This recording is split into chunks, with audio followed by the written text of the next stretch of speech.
Hello and welcome to a much overdue update on my Keighley-in-Worth Valley inspired layout. As you can see, compared with my last update from just over 12 months ago, not an awful lot has really happened. As you can see, I've messed about a little with the buildings on the main road there, but not a lot.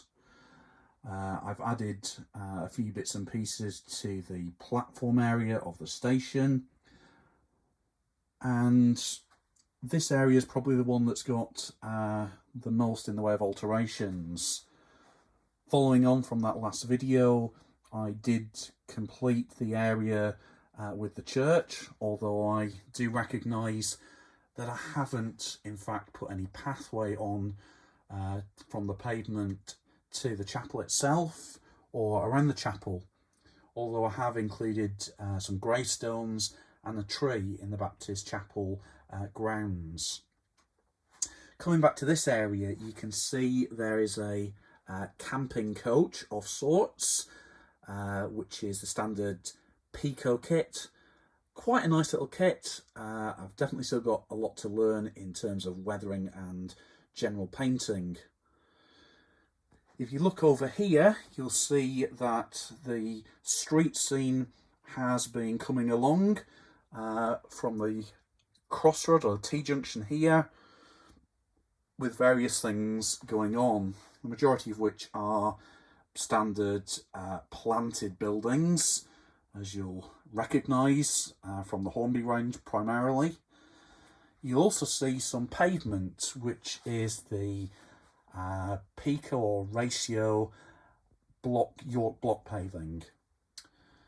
As you can see, at the moment it's just basically down. I haven't painted or weathered it as yet, although it doesn't look too bad.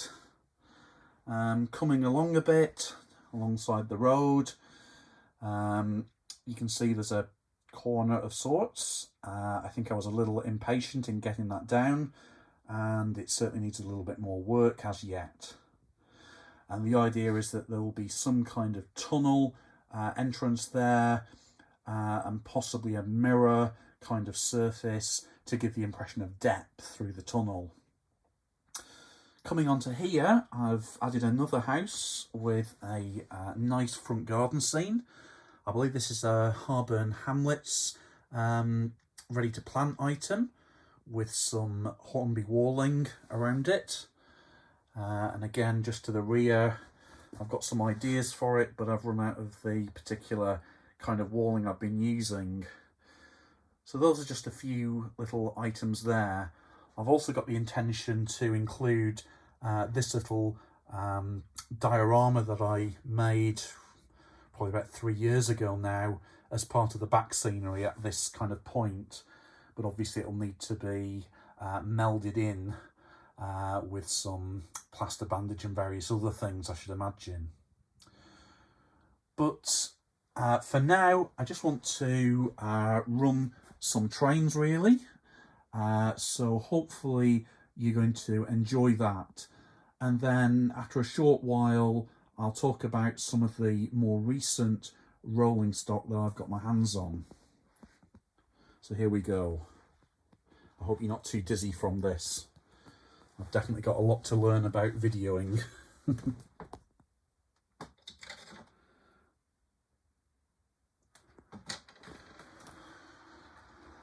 So here we are.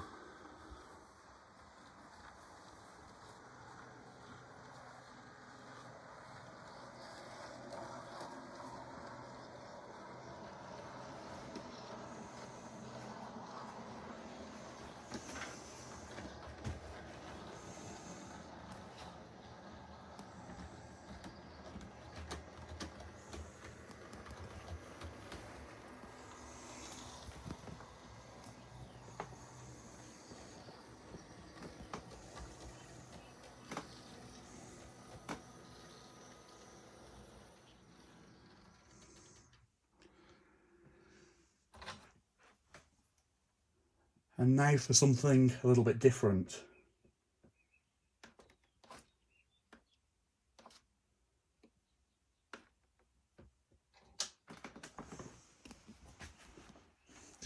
coming back to over here, we have a nice Hornby Class 08 diesel shunter in EWS livery. I think since the last update I have fitted TTS sound to it myself, and surprisingly it was a success for once.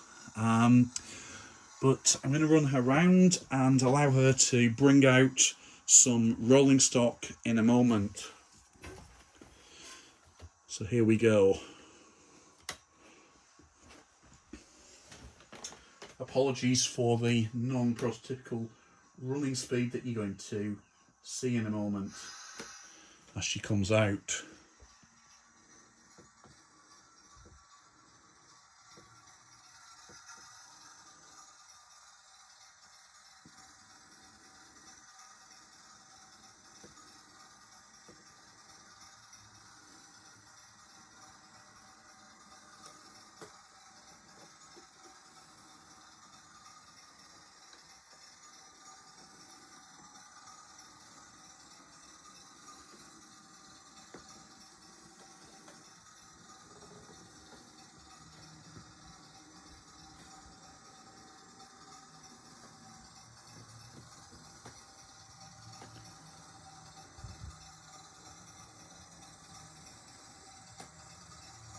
As you can also see there, I have started my efforts to fit some point motors also.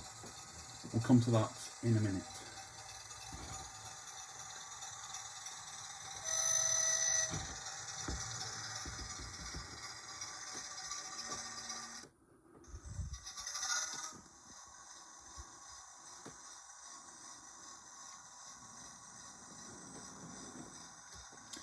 I'm doing this because for some reason it doesn't seem to want to connect up very well to the first wagon. But let's have a look what she's going to pull out.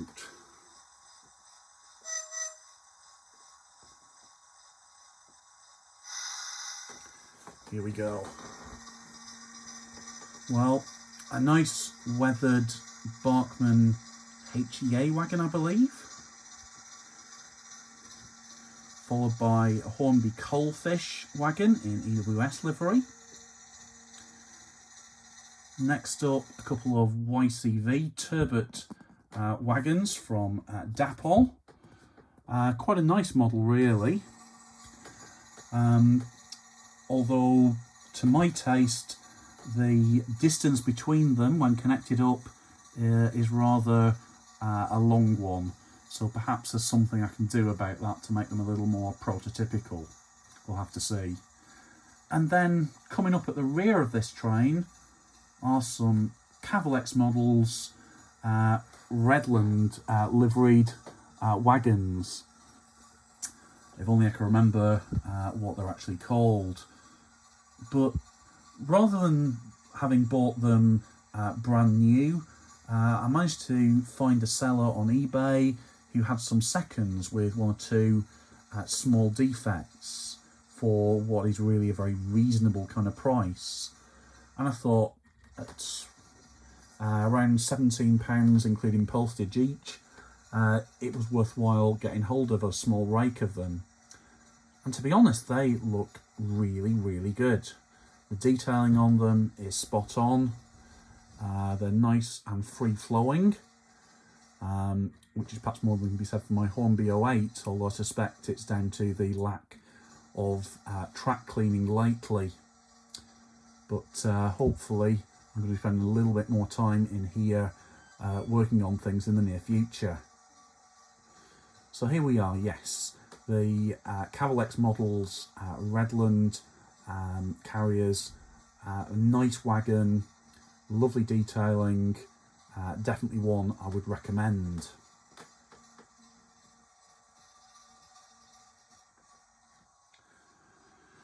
I'm just going to focus on a couple of items that you've probably already seen in the background here.